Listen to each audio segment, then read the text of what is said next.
আভাস নিউজের সকলকে স্বাগত। আমি প্রগতি শুরু করছি আজকের সংবাদ। বেলদার জন্য বাম নেতারা কি করেছেন আজ বুকে হাত দিয়ে বলতে পারবেন? 34 বছরে কি করেছেন? শুধুমাত্র নিজের পরিবারের সদস্যদের সরকারি চাকরি ছাড়া আর কিছুই করেনি। বিজেপি নেতাদের ক্ষেত্রেও তাই।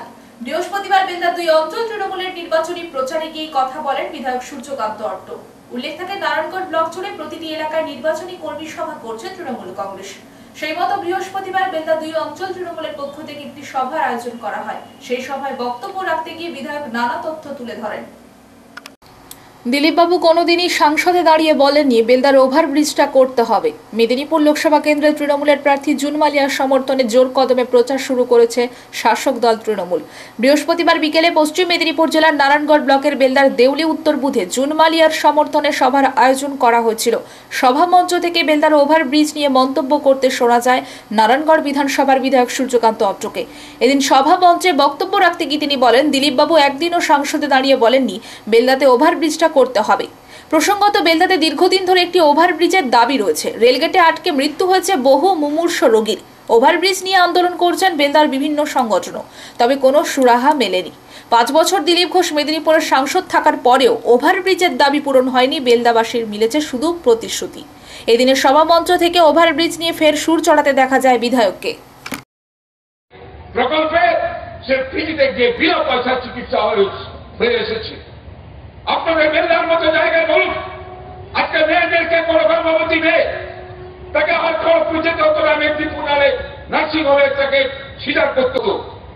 আজকে বেলদাতে আমরা সুপার ফ্যাসিলিটি হসপিটাল করেছি। আজকে আপনারা সবাই ওখানে সিজারের ব্যবস্থা হচ্ছে। আগামী দিনে ব্লাড ব্যাংক তৈরি হবে। করেছি আমরা? করিনি। বেলদা ডেভেলপমেন্ট আমরা করছি না। 34 বছরে একটা সরকার চলে গেল, অনেক বড় বড় নেতা, অনেক বড় বড় কথা। আমি সমালোচনা করতে চাই না। কি দিয়েছেন বেলদার মানুষকে, কি করেছেন বেলদার মানুষের জন্য? যারা আজকে করতে চাইছে তারা কারা? বাম থেকে রাম কিছু করে খাবে, তৃণমূল কংগ্রেসে করে খাওয়ার জায়গা নেই। যারা আমাদের নামে বদনাম করছে, বলছে চাকরি বিক্রি করেছে তৃণমূল কংগ্রেস, প্রমাণ করুক বাপের বেটা। কিন্তু আপনাদেরকে আমি চোখের সামনে প্রমাণ করে দেবো। 34 বছরের সিপিএমের জমানায় হরিকৃষ্ণ জেলার বাড়িতে 12খানা চাকরি। 34 বছরের বামফ্রন্টের জমানায় আজকে বিশ্বনাথ দাসের বাড়িতে 14খানা চাকরি। শিশির মহাপাত্রের বাড়িতে চাকরি। যারা সিপিএম করতো তারাই তাদের পরিবারের সবাই চাকরি পেত। আপনাদের এলাকায় নাকি নেগড়া কানে আসতো, তার স্ত্রীকে বেলদা কলেজে চাকরি দিয়েছে। কোন যোগ্যতার ভিত্তিতে ভাই? কোন যোগ্যতার ভিত্তিতে? বাংলায় কেউ গরিব ছিল না। নারায়ণগড় ব্লকের বেলদা এলাকায় কোন আদিবাসী, কোন ভূমিজ কিংবা কোন যে সম্প্রদায়, যেই সম্প্রদায় হোক, কারো বাড়ির ছেলের যোগ্য ছিল না, শুধু নেতার বাড়ি ছিল। আজকে একটা প্রমাণ করে দিন, আমার বাড়িতে কারো চাকরি, আমার ওনারই নিজের যোগ্যতায় চাকরি পেয়েছি। আজকে রবিবাবু নিজের যোগ্যতায় চাকরি পেয়েছিলেন। আমার প্রধান, 2 বারের প্রধান, তার পরিবারের একটা ভাতার জন্য আমাকে বলেছে যে আমার শাশুড়ির একটা ভাতা করে দিন। আমাকে মামা বলে, মামা একটা ভাতা করে দিন। আজকে তার চাকরি আমরা দিতে পারি, তাকে দিয়েছি আমরা। আমরা বলি মানুষ স্বাভাবিকভাবে, মানুষ তার গণতান্ত্রিকভাবে কোন পরীক্ষার মাধ্যমে এসে তার চাকরি পাক, আমাদের কোনো আপত্তি কিছু নেই। চাকরিতে যেন পার্টির কোনো সুপারিশ না। আমি এই কথা শুধু বলার জন্য এসেছি যে এই লোকসভা নির্বাচন জুন মালিয়া জিতবে, জেনে রাখুন সবাই। এই কারণেই জিতবে জুন মালিয়া। আমাদের প্রতিপক্ষ যে বিজেপি, যে তিনি ভোটে দাঁড়িয়েছেন বিজেপি, অগ্নিমিত্র পাল, উপনির্বাচন হয়েছিল আসানসোলে। তিনি আসানসোল থেকে এসেছেন বিধায়ক, ওখানে তার বাড়ি। তিনি সেখানে আমাদের তৃণমূল কংগ্রেস পার্টির কাছে 3,03,295 ভোটে হেরেছিলেন। সেই হেরো প্রার্থীকে নিয়ে এসছে এখানে। বিজেপির একটা অংশ মানছে না, বলছে কে অগ্নিমিত্র পাল, তাকে কেন আমরা ভোট দেবো? আগে ঘরের জন্য মিটাতে পারছে না বিজেপি, অপরকে কি ভোট চাইবে? দেখাতে পারবেন?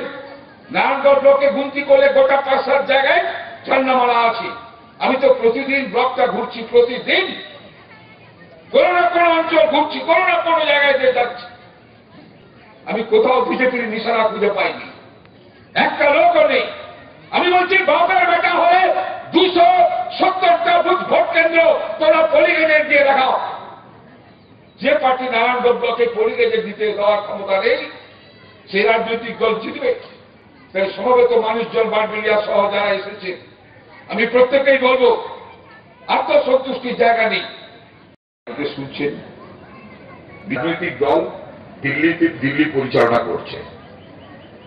পশ্চিমবাংলা এই উজ্জ্বলা লিটার সরষের তেলের দাম কত? প্রায় 150 টাকা। প্রথম কথা বলেছিলেন নরেন্দ্র মোদী ক্ষমতায় আসার পর নোটবন্দি করবে। আপনাদের মনে আছে কিনা জানি না, অনেকেই ব্যাংকে গিয়ে নোট। গৃহ সম্পর্ক অভিযানে গিয়ে ফের আক্রান্ত বিজেপি নেতা কর্মীরা। বুধবার দুপুর 12টা নাগাদ গৃহ সম্পর্ক অভিযান প্রচার করতে গেলে বিজেপি কর্মীদের মারধর ও মোবাইল ফোন ছিনিয়ে নেওয়ার অভিযোগ উঠল তৃণমূলের বিরুদ্ধে। মেদিনীপুর লোকসভা কেন্দ্রে এগরা 2 ব্লকের বিবেকানন্দ গ্রাম পঞ্চায়েতের শিলামপুর কাঁটাবেড়িয়া বুথের ঘটনা।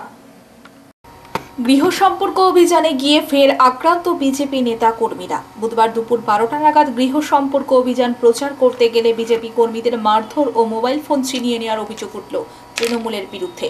মেদিনীপুর লোকসভা কেন্দ্রে এগরা 2 ব্লকের বিবেকানন্দ গ্রাম পঞ্চায়েতের শিলামপুর কাঁটাবেড়িয়া বুথের ঘটনা। এদিন বিজেপির কর্মী সমর্থকেরা প্রচারে গেলে তৃণমূলের গ্রাম পঞ্চায়েত সদস্যা সুমিতা রানী বর ও তৃণমূল কর্মী অমিত বর ও গৌরাঙ্গ শীট ও সত্যরঞ্জন বরের নেতৃত্বে তৃণমূলের 25 থেকে 30 জন দুষ্কৃতী বিজেপির উপর আক্রমণ চালায় বলে অভিযোগ। বিজেপির মহিলা মোর্চার নেত্রী অনুশ্রী বেরা সহ অন্যান্য বিজেপি নেতৃত্ব কর্মীদের মারধর করে, মোবাইল ছাড়িয়ে নেয়, এমনকি শ্লীলতা হানির অভিযোগ আনেন বিজেপি নেতৃত্বরা। গুরুতর আহত বিজেপি নেতৃত্বদের এগরা সুপার স্পেশালিটি হাসপাতালে নিয়ে যাওয়া হয়। এদিন এগরা থানায় লিখিত অভিযোগ জানায় বিজেপি। মন্ত্রীর গৃহ অভিযানে আপনারা গেছিলেন গ্রামে, কি ঘটনা ঘটলো আপনাদের সঙ্গে? আমরা প্রথমে যখন শিলামপুর 76 নম্বর বুথে প্রধানমন্ত্রী গৃহ সম্পর্ক অভিযান, প্রধানমন্ত্রী যে বিগত 10 বছরে কী কী কার্যক্রম করেছে সেই নিয়ে বাড়ি বাড়ি যাই, সেখানকার পঞ্চায়েত মেম্বারের স্বামী অমিত বর একটা হারমাত, তার নেতৃত্বে কিছু হারমাত বাহিনী এসে আমরা কয়েকজন ছিলাম, মাত্র 5-7 জন, 10 জন ছিলাম। এই 10 জনকে ঘিরে ধরে আমাদেরকে মারামারি করে এবং অকথ্য ভাষায় গালিগালাজ করে। তারা ভাবছে যে যেন ভারতীয় জনতা পার্টির কার্যকর্তারা একটা গৃহবন্দী হয়ে থাকুক, তাদের বাড়ি বাড়ি প্রচারে না যাক, প্রধানমন্ত্রী উন্নয়ন যে তারাও পাচ্ছে সেটা যেন না প্রচারে নিয়ে যায়। সেই জন্য তারা আমাদের বিভিন্ন স্তরের জনপ্রতিনিধিরা থাকার সত্ত্বেও তাদেরকে ঘিরে ধরে অকথ্য ভাষায় গালিগালাজ করে। এবং লরিতে পেঁয়াজের সাথে প্রায় 5 কুইন্টাল গাঁজা উদ্ধার করল পুলিশ ও স্পেশাল টাস্ক ফোর্স। জাতীয় সড়কের 2টি গাড়ি থেকে বিপুল পরিমাণ গাঁজা উদ্ধার করে তারা। বুধবার সন্ধ্যায় পশ্চিম মেদিনীপুরের বেলদার 7 নম্বর জাতীয় সড়কের শ্যামপুরা বাইপাসের এলাকায় পুলিশের জালে ধরা পড়ে একটি প্রাইভেট কার ও একটি লরি। লরিতে পেঁয়াজের সাথে প্রায় 5 কুইন্টাল গাঁজা উদ্ধার করল পুলিশ ও স্পেশাল টাস্ক ফোর্স। জাতীয় সড়কে 2টি গাড়ি থেকে এই বিপুল পরিমাণ গাঁজা উদ্ধার করে তারা। বুধবার সন্ধ্যায় পশ্চিম মেদিনীপুরের বেলদার 7 নম্বর জাতীয় সড়কের শ্যামপুরা বাইপাস এলাকায় পুলিশের জালে ধরা পড়ে একটি প্রাইভেট কার ও একটি লরি। জানা গেছে লরিতে পেঁয়াজের সাথে প্রায় 5 কুইন্টাল গাঁজা পাচার করা হচ্ছিল। পুলিশ সূত্রে খবর, গাঁজা সহ 5 জনকে গ্রেপ্তার করা হয়েছে। প্রত্যেকের বাড়ি উত্তর 24 পরগনা। গোপন সূত্রে খবর পেয়ে বেলদা থানার পুলিশ ও স্পেশাল টাস্ক ফোর্স এদিন অভিযানে নামে। সন্দেহজনক গাড়ি দুটি আটক তল্লাশি চালায় তারা। লরিতে বোঝাই ছিল পেঁয়াজ, তার ভেতরে থরে থরে সাজানো ছিল এই গাঁজার প্যাকেট। পুলিশ সূত্রে জানা যায় প্রায় 500 কেজি গাঁজা উদ্ধার করা হয়েছে। আইন মোতাবেক পদক্ষেপ নেওয়া হবে, তবে ঘটনার আরও তদন্ত চালাচ্ছে তারা।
ভোট বড় বালাই, ভোটের জন্য রাজনৈতিক দলের নেতারা সবকিছু করতে পারেন আর প্রার্থী তো আগেই। তাই বৃহস্পতিবার সকালে পবিত্র ঈদ উৎসবে সামিল হওয়ার পরে দুপুরে হাজির হলেন চন্দনেশ্বর মন্দিরে। লক্ষ্য একটাই, ভোট প্রচার। বৃহস্পতিবার এইভাবে ভোট প্রচার করলেন মেদিনীপুর লোকসভা কেন্দ্রের তৃণমূল কংগ্রেস প্রার্থী জুন মালিয়া। ভোট বড় বালাই, ভোটের জন্য রাজনৈতিক দলের নেতারা সবকিছু করতে পারেন আর প্রার্থী তো আগেই। তাই বৃহস্পতিবার সকালে পবিত্র ঈদ উৎসবে সামিল হওয়ার পরে দুপুরে হাজির ছিলাম চন্দনেশ্বর মন্দিরে। লক্ষ্য একটাই, ভোট প্রচার।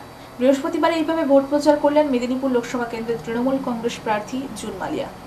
উল্লেখ করা যেতে পারে, করোনার জন্য ওড়িশার চন্দনেশ্বর মন্দিরে কয়েক বছর মেল পার্বণ বন্ধ ছিল, আর করোনা কাটতেই স্বমহিমায় সেই উৎসব চলছে। বাংলা ওড়িশার পাশাপাশি অন্যান্য রাজ্যের ভক্তরাও হাজির হন এই মন্দিরে ভক্তা পড়েন। আর বৃহস্পতিবার ছিল নীল উৎসব। এদিন কয়েক লক্ষ ভক্ত হাজির হয়েছিলেন মন্দিরে। আর নির্বাচনী প্রচার করতে সেখানেও হাজির হলেন জুন মালিয়া। তিনি বলেন, মেদিনীপুর লোকসভা কেন্দ্রের বহু মানুষ এই মন্দিরে হাজির হন, তারা ভক্তা পড়েন, তাই আমিও সারা বাংলার মানুষের মঙ্গল কামনায় এই মন্দিরে পুজো দিলাম। এদিন সকালে তিনি খড়গপুরের ঈদ উৎসবেও হাজির হয়েছিলেন। ফলে ভোট যে বড় বালাই তাই এ থেকে পরিষ্কার হচ্ছে। তবে বাংলায় নির্বাচন নিয়ে যতটা ব্যস্ত দেখা যায়, রাজনৈতিক দলের নেতা প্রার্থীকে অন্যান্য রাজ্যে নির্বাচন নিয়ে ততটা মাথা ঘামাতে দেখা যায় না। এমনকি নির্বাচনের প্রচার নিয়েও তেমনভাবে উত্তেজনা কোনো কিছু দেখা যায় না।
পশ্চিম মেদিনীপুর থেকে বহু মানুষ এখানে পুজো দিতে আসেন।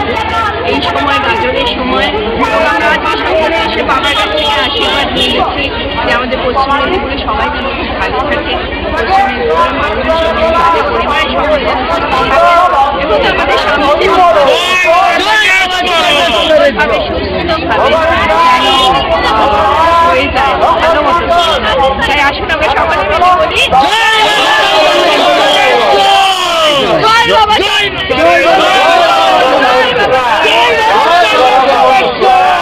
নিম্নমানের সামগ্রী দিয়ে ব্রিজ তৈরি করার অভিযোগে কাজ বন্ধ করে দিল গ্রামবাসীরা। ঘটনাটি ঘটেছে পূর্ব মেদিনীপুর জেলার রামনগর 2 ব্লকের হামিরপুর ও দেপাল এলাকায়। নিম্নমানের সামগ্রী দিয়ে ব্রিজ তৈরি করার অভিযোগে কাজ বন্ধ করে দিল গ্রামবাসীরা। ঘটনাটি ঘটেছে পূর্ব মেদিনীপুর জেলার রামনগর 2 ব্লকের হামিরপুর ও দেপাল এলাকায়। ঘটনাস্থলে রাজ্যের কারামন্ত্রী তথা এলাকার বিধায়ক অখিল গিরি এসে পরিস্থিতি সামাল দেওয়ার চেষ্টা করেন। পঞ্চায়েত এবং গ্রামোন্নয়ন দপ্তরের উদ্যোগেও পূর্ব মেদিনীপুর জেলা পরিষদের সহযোগিতায় প্রায় 12.5 কোটি টাকা ব্যয় করে হামিরপুর এলাকায় তৈরি করা হচ্ছে এই কংক্রিটের ব্রিজ। এই কাজের অনুমোদন পায় মেকিং টোস বার লিমিটেড। কিন্তু স্থানীয় মানুষের অভিযোগ, এই ব্রিজের কাজ করার জন্য নিম্নমানের সামগ্রী ব্যবহার করা হচ্ছে, তাই ক্ষুব্ধ গ্রামবাসীরা এই কাজ বন্ধ করে দেয়। গ্রামবাসীদের অভিযোগ, এই ব্রিজের পিলার এবং পেস্টিং এর ক্ষেত্রে সাধারণত লোকাল বালি ব্যবহার করা হচ্ছে, যা পরবর্তীকালে ব্রিজের গুণগত নিম্নমানের এবং পরবর্তীকালে যে কোনো সময় বিপদ হতে পারে বলে এমনটাই আশঙ্কা করছেন গ্রামবাসীরা। সেই সঙ্গে তাদের আরও অভিযোগ, এই ঢালাইয়ের ক্ষেত্রে যে চিপস ব্যবহার করা হচ্ছে তাও নিম্নমানের। এদিন সকালে গ্রামবাসীরা দেখেন সাধারণত নিম্নমানের বালি দিয়ে এবং তার সঙ্গে কিছু ভেজাল বালি দিয়ে ব্রিজের কাজ হচ্ছে। তখনই গ্রামবাসীরা জানতে পেরে সেই কাজ বন্ধ করে দেন। এই সংস্থার কর্মী সনদ কুমার মণ্ডল বলেন, তাদের কাজের ক্ষেত্রে কিছু ভুল ত্রুটি রয়েছে যা তারা স্বীকার করে নিয়েছেন। সেই সঙ্গে প্রত্যেকটি জিনিসের যাতে গুণগত মান ঠিক থাকে তার পরবর্তী করে তারা জানাবেন বলে জানিয়েছেন। আরিয়াবালি এইখানে একটা সকালে দেখেছিলাম একটা আরিয়াবালি গাড়ি ছিল ওই রকম ভালো বালির কাছে, এখন দেখছি ওটা নেই। ভালো বালিটা সেরকম পড়ে আছে কিন্তু আরিয়াবালি নেই এখানে। এরকম করছে আমাদের কথা কোনোই শুনছে না তো, এরকম ব্যাপার। দেখুন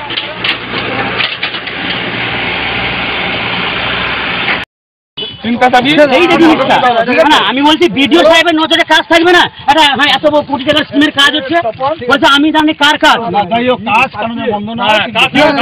কাজ বন্ধের পক্ষে আমরা নই, কাজ বন্ধের পক্ষে আমরা বললাম চাবি দিয়ে দিচ্ছ কাজের গুণগত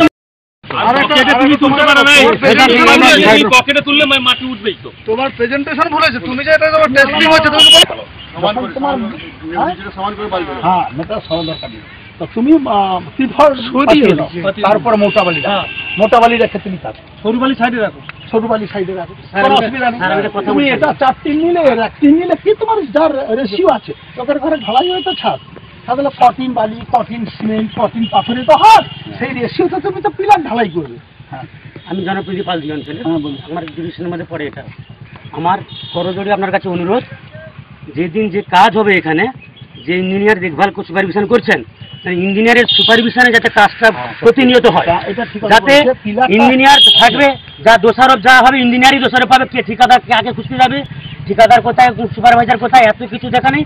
ইঞ্জিনিয়ার যে শিডিউল দেখবে, ইঞ্জিনিয়ার শিডিউল অনুযায়ী এলাকার মানুষ যা চাইবে বুঝে দেবেন, এই শিডিউল এই আছে, এই পাথরের এই গেট, এইটা আমার অনুরোধ। পিলার যখন ঢালাই হবে তখন যে মূল ইঞ্জিনিয়ার দেখভাল করছে সে প্রথম সব পিলার ঢালাই থাকতে পারবে না। আপনার একটা যদি ঢালাই সময় বলে দেয় যে এই শিডিউলে ঢালাই হবে। আর একটা কথা, আপনি পূর্ব মেদিনীপুরে কাঁথি 3 নম্বর ব্লকের কুমিরদা গ্রাম পঞ্চায়েত এলাকার ছোট নিমাই বাজারে রাতের অন্ধকারে বিজেপির দলীয় কার্যালয়ে বিজেপি কর্মীর বাইকে আগুন লাগিয়ে দেওয়ার অভিযোগ তৃণমূলের দিকে। পূর্ব মেদিনীপুর কাঁথি 3 নম্বর ব্লকের কুমিরদা গ্রাম পঞ্চায়েত এলাকার ছোট নিমাই বাজারে রাতের অন্ধকারে বিজেপির দলীয় কার্যালয়ে বিজেপি কর্মীর বাইকে আগুন লাগিয়ে দেওয়ার অভিযোগ তৃণমূলের দিকে। মুখে কাপড় বাঁধা বাইক বাহিনী এসে আগুন লাগিয়েছে বলে অভিযোগ। এর আগেও আরো দুবার পার্টি অফিস ভাঙা থেকে সন্ত্রাস সৃষ্টি করার অভিযোগ উঠেছে। স্থানীয় বিজেপি সমর্থক দর্জির দোকানেও আগুন লাগানোর চেষ্টা, এলাকায় উত্তেজনা। ঘটনাস্থলে মারিসা থানার পুলিশ এসে পরিস্থিতি খতিয়ে দেখছে। উল্লেখ্য, ইতিমধ্যেই এই এলাকার 30 জন তৃণমূল নেতাকর্মীকে সিবিআই নোটিশ করেছে এক নেতাকে পিটিয়ে খুনের মামলায়। তার মধ্যে এই ধরনের বাইক বাহিনীর দাপাদাপি যথেষ্ট আতঙ্ক তৈরি করেছে এলাকায়। যদিও তৃণমূল কংগ্রেসের পক্ষে বিকাশ বেশ তিনি জানিয়েছেন এই অভিযোগ সম্পূর্ণ মিথ্যে।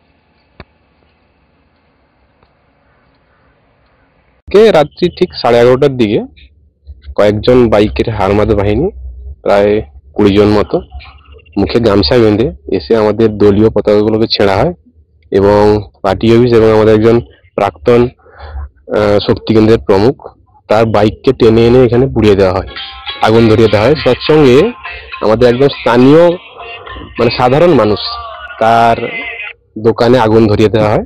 পরবর্তীকালে আমরা যখন আসি 1টা-1:30টার দিকে, সাধারণ মানুষ এসে জল দিয়ে দোকান নেমাচ্ছে। আমরা সবাই মিলে এসে, কারা করেছে এটা?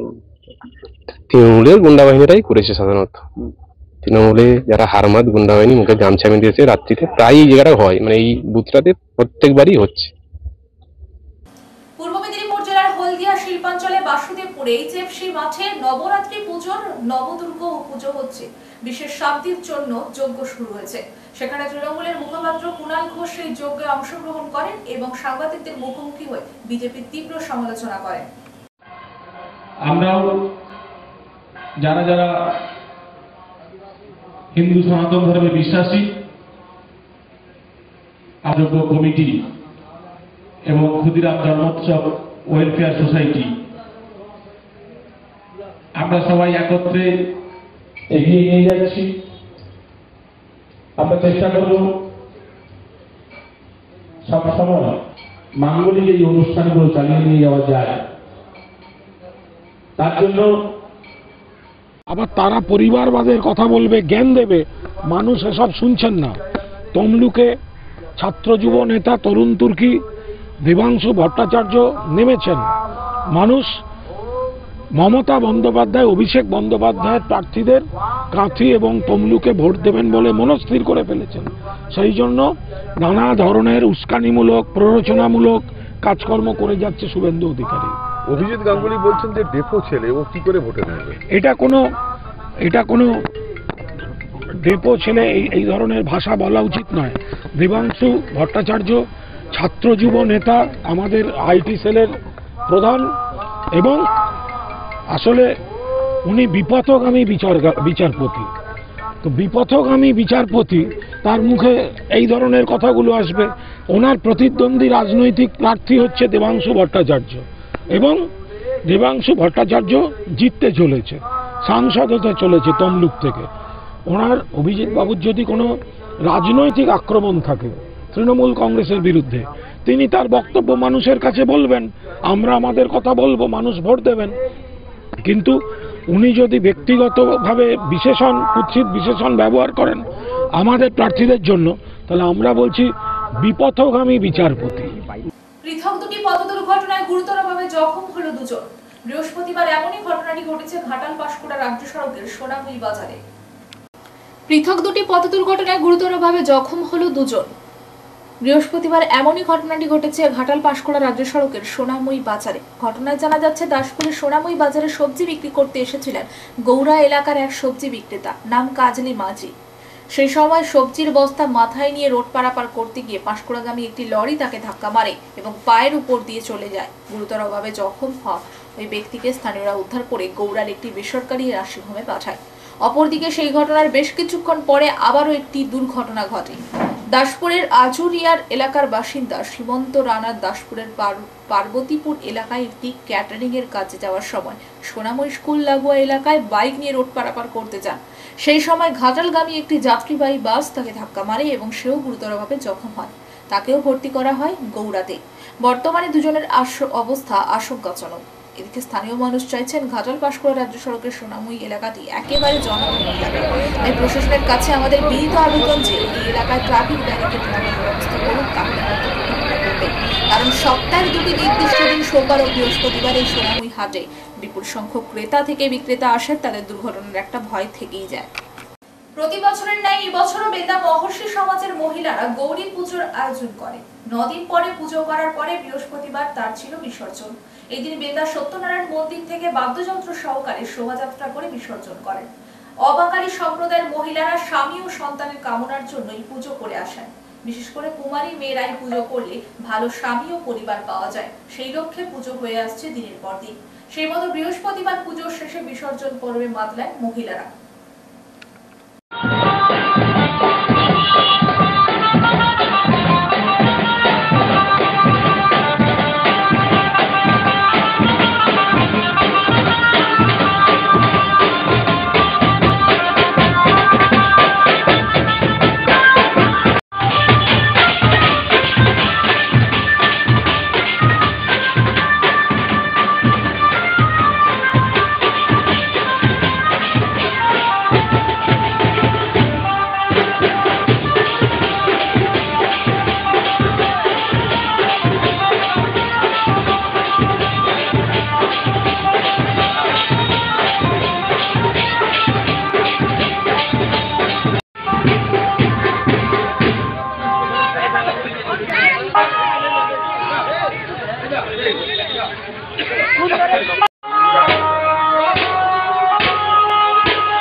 নমস্কার।